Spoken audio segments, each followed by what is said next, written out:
नमस्कार मित्रांनो आणि मैत्रिणींनो, माझी हुशिलकाच्या पुढील भागात तुमचं स्वागत आहे.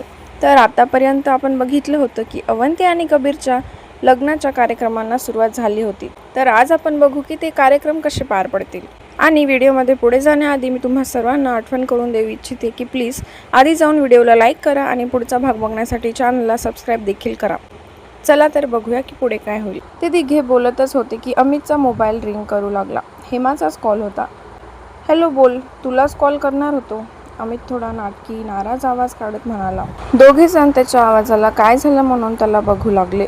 त्या दोघांची रिॲक्शन बघून अमित थोडा लांब दूरवर जाऊन उभा राहिला. तुझ्या आवाजाला काय झालं? कधी आलास? फोन बिन करायची काय पद्धत असते की नाही?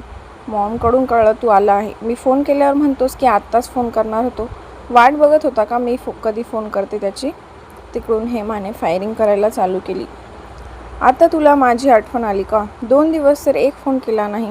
तो अमित होता, कोणाचं ऐकून घेतच नव्हता. मग समोर बायको असू दे की बाकी कोण. मला एक वेळ नव्हता. मग तुला फोन करता आला नाही का? जाऊ दे, तुझ्यासाठी तर तुझं कामच महत्त्वाचं आहे. उगाच भांडण करून माझा मूड खराब करू नको. इकडे येताना पहिलं हे गाव लागतं, मग मला भेटायला वेळ मिळाला नाही का? ती चिडून रागाने म्हणाली. सकाळपासून ती कामात होती. इथून पण ऑनलाईन तिने 2-3 मीटिंग हँडल केल्या होत्या. दुपारनंतर फ्री झाल्यावर मेहंदीचा कार्यक्रम चालू झाला.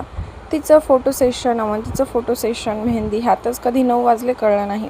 अनुराधाचा कॉल आल्यावर तिला कळालं की अमित आला आहे. लगेच इकडे फोन ठेवला की त्याला फोन लावला होता. ते पावसात भिजलो होतो म्हणून पहिले इकडे आलो. अमितच्या लक्षात आले तसं त्याने जीभ चावत उत्तर दिलं. गाडीत बरं तुला पाऊस लागला. राहू दे, तुझी कारणं तुझ्याजवळच ठेव. गरज असली की माझी आठवण येते, नाही त्यावेळी मीच मागे मागे करते.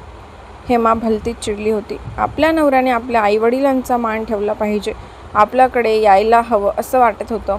गावातल्या पाहुण्यांसमोर तेवढीच आपली मान ताठ झाली असती.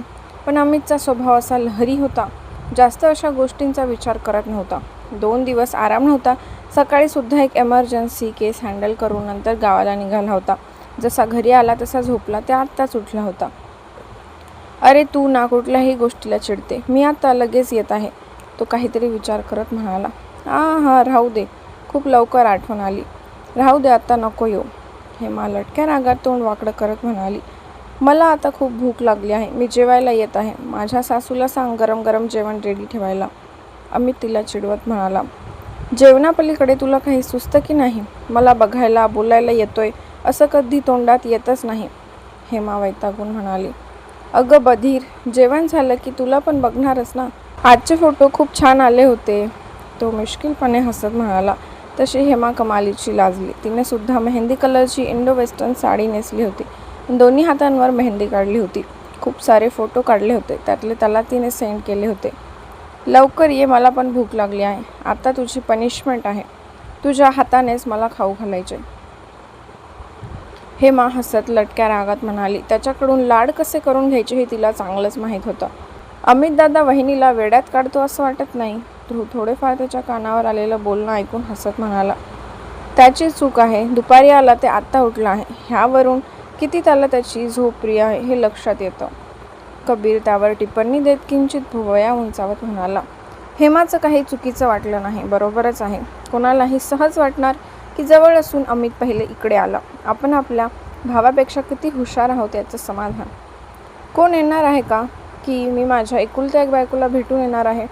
तिने मला जेवायचं आमंत्रण दिलं आहे, अमित हलक्या भुवया उंचावत कबीरकडे बघत म्हणाला. जेवणाचं आमंत्रण तू स्वतः मागवून घेतलं का? कबीर गालात हसून म्हणाला. अमितने त्याला हसून डोळा मारला तसं कबीर गालात खळखळून हसू लागला. ह्यावेळी त्याने काही न करता त्याला अवंतीच्या घरचं इन्व्हिटेशन आलं तर साहेब मनातूनच खुश झाले होते. सकाळची अवंती अजूनही डोळ्यासमोर फिरत होती. दुपारी दोघांचा कॉल आला होता, त्यानंतर तिने त्याचा फोन रिसीव्ह केला नव्हता. मंजिरीनेच तिच्या मोबाईलवरून मेसेज टाईप करून सेंड केला होता, कारण तिच्या दोन्ही हातांना मेहंदी लावली होती आणि अवंतीला तिची मेहंदी थोडीशी सुद्धा बिघडलेली आवडत नाही, त्यामुळे सुकण्याची वाट बघत होती. त्यानेही मग पुन्हा कॉल केला नाही. तिच्या हातावरची मेहंदी तिला पुन्हा साडीत बघायची मनापासून इच्छा झाली होती, पण अनुराधामुळे स्वतःच्या पायांना घरात रोखून ठेवलं होतं. हो आम्ही पण येणार, दोघे एकदमच खुश होत म्हणाले. लक्षात असू द्या हे गाव आहे, कुठल्या तरी मुलीशी फ्लर्ट करायला जाल आणि गावातल्या लोकांचा मार खाऊन याल. अमित दोघांवर नजर रोखत हसत म्हणाला, नो नो, असं काही होणार नाही. तसंही इथल्या मुली इतक्या सुंदर नसतील. ध्रुव त्याच्या चॉईसवर ॲटिट्यूडमध्ये म्हणाला. मी पण येणार. दारातून एक नाजूक आवाज आला. तसेच चौघांच्या नजरा दाराकडे गेल्या. तुझं काय काम? आत्ताच आली ना, रेस्ट कर. अमित तिच्याकडे बघत वैतागून म्हणाला. एक एक करून त्यांच्या टीममध्ये ॲड व्हायला जणू गावजेवण आहे. माझंच काम आहे. मला वहिनीला भेटायचं आहे. अजून मी लहान वहिनीला बघितलंसुद्धा नाही आहे. मी पण येणार. सौम्या गाल फुगवून हट्ट करत म्हणाली. सौम्या अनुराधाच्या लहान बहिणीची मुलगी, अमित आणि कबीरची मावस बहीण. अमितने वैतागलेल्या नजरेने तिच्याकडे रोखून बघितलं. दादा, मला वहिनी दाखवणार नाही आहे का? डायरेक्ट लग्नातच दाखवणार आहे. आणि इथे असली कसली फंक्शन आहेत? मला तर डोक्याच्या वरून चालले. इतका बोरिंग मेहंदी फंक्शन मी आज पहिल्यांदा बघितलेलं आहे. गप्पा मारत सगळ्या लेडीज मेहंदी लावत आहेत. दादाच्या लग्नात तर आपण मेहंदीला किती धमाल केली होती. गेम्स खेळले होते.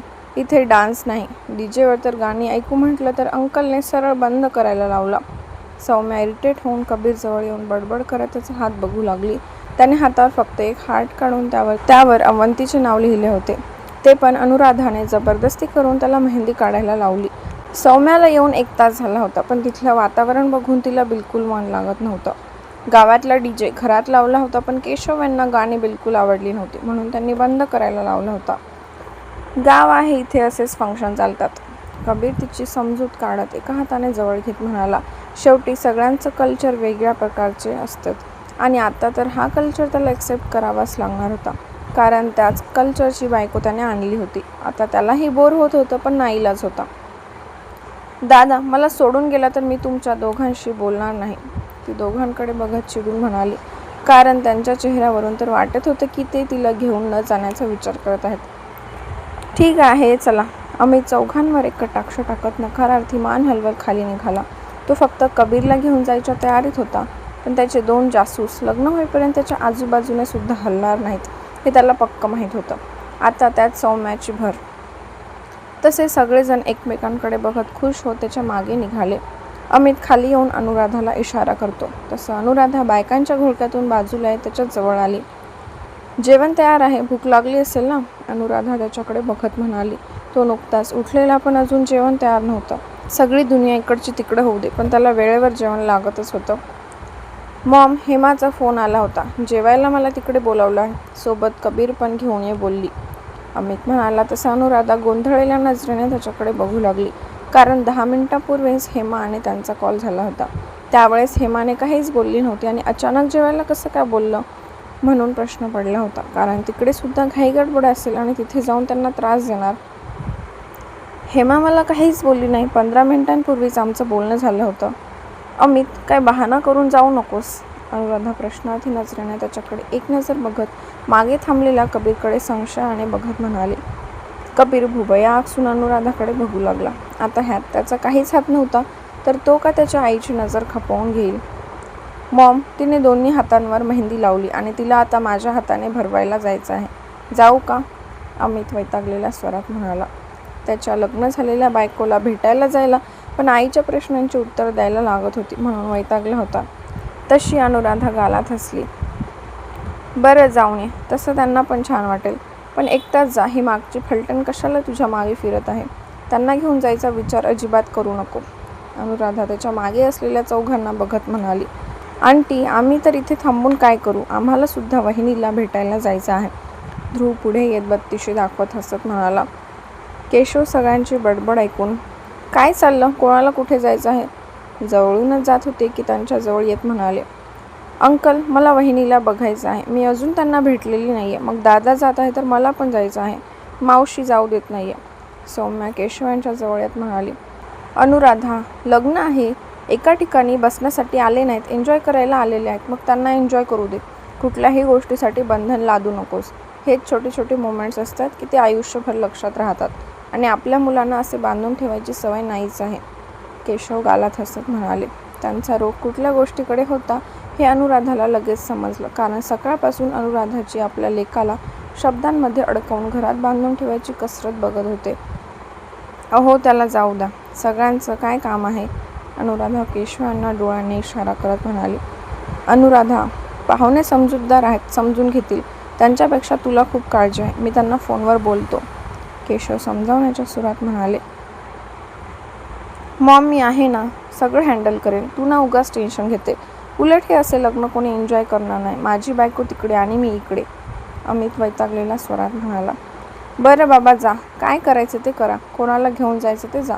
फक्त काही गोंधळ घालू नको, मग झालं. कोणी माझं ऐकत नाही. शेवटी अनुराधाने त्यांच्यासमोर हात जोडले आणि बडबड करत निघून गेली.